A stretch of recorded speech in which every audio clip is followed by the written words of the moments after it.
আসসালামু আলাইকুম রহমতুল্লাহি ওয়া বারাকাতুহু। সম্মানিত দর্শকবৃন্দ, আশা করি আপনারা সবাই ভালো আছেন। আমি আপনাদের সামনে একটা গুরুত্বপূর্ণ বিষয় নিয়ে আলোচনা করব। আশা করি আপনাদের দেখতে দেখতে ভালো লেগে যাবে। সেই বিষয়টা হলো যে এটা অনেক জায়গায় এটা নিয়ে অনেক তর্ক বিতর্ক সৃষ্টি হয় যে জানাজা নামাজের পরপরই হাত তুলে দোয়া করা যাবে কি না। অনেক জায়গায় এটা না বাড়াবাড়ি করে, জানাজা নামাজের পরে হাত তুলে দোয়া করে। এর উত্তর আমরা বলবো যে জানাজা নামাজের পর হাত তুলে মোনাজাত করার শরীয়তে কোনো হুকুম বিধান নেই। জানাজাই তো একটা দোয়া, জানাজার মধ্যে যে দোয়াটা পড়া এটা তো দোয়া।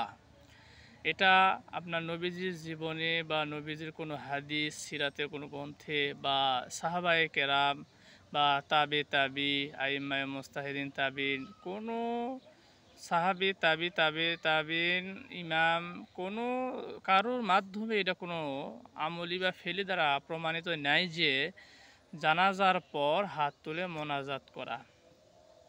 তবে হ্যাঁ, জানাজা নামাজ পড়ার পর খুব দ্রুত দাফন কাজ সেরে সম্মিলিতভাবে মোনাজাত করা যেতে পারে। এটার ব্যাপারে একটা আপনার হাদিসও আছে।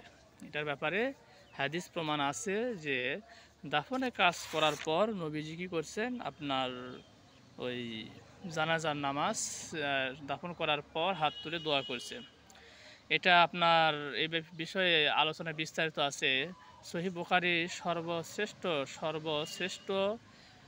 এবং যুগ উপযোগী গ্রহণযোগ্য কিতাব যেটা সহিহ বুখারীর আপনার সরা ফাথুল বারী, আল্লামা ইবনে হাজার আসকালানী রহমাতুল্লাহ লিখছেন, এখানে বিস্তারিত আছেন।